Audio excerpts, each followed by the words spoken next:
Hey friends, this is Tammy with the Armored Christian. Welcome to day 42 of reading the Bible in a year.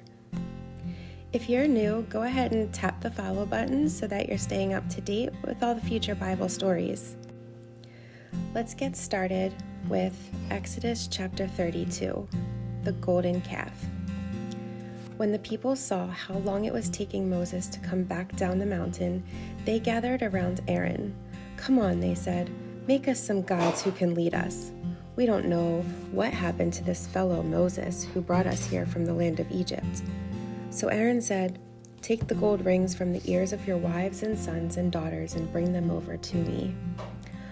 All the people took the gold rings from their ears and brought them to Aaron.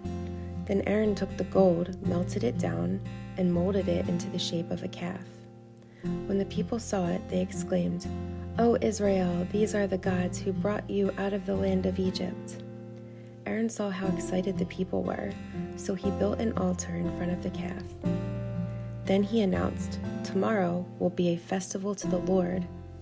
The people got up early the next morning to sacrifice burnt offerings and peace offerings.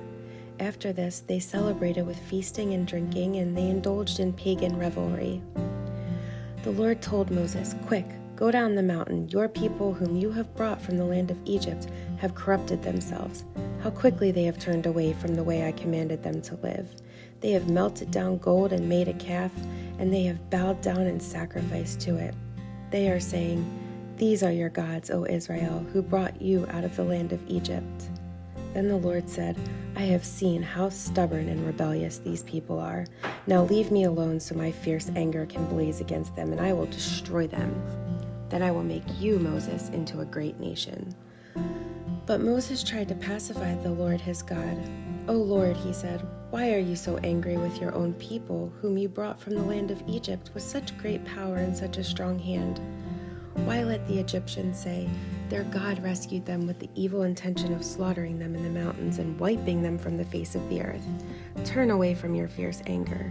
Change your mind about this terrible disaster you have threatened against your people. Remember your servants, Abraham, Isaac, and Jacob. You bound yourself with an oath to them, saying, 'I will make your descendants as numerous as the stars of heaven, and I will give them all of this land that I have promised to your descendants, and they will possess it forever.' So the Lord changed his mind about the terrible disaster he had threatened to bring on his people. Then Moses turned and went down the mountain.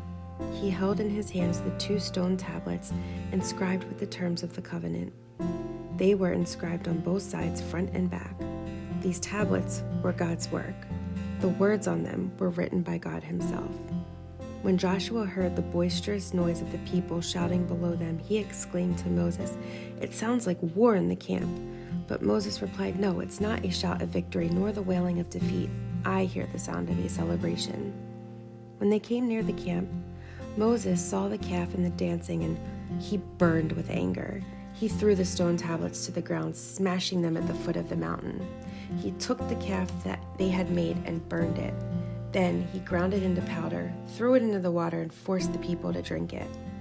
Finally, he turned to Aaron and demanded, "What did these people do to you to make you bring such terrible sin upon them?"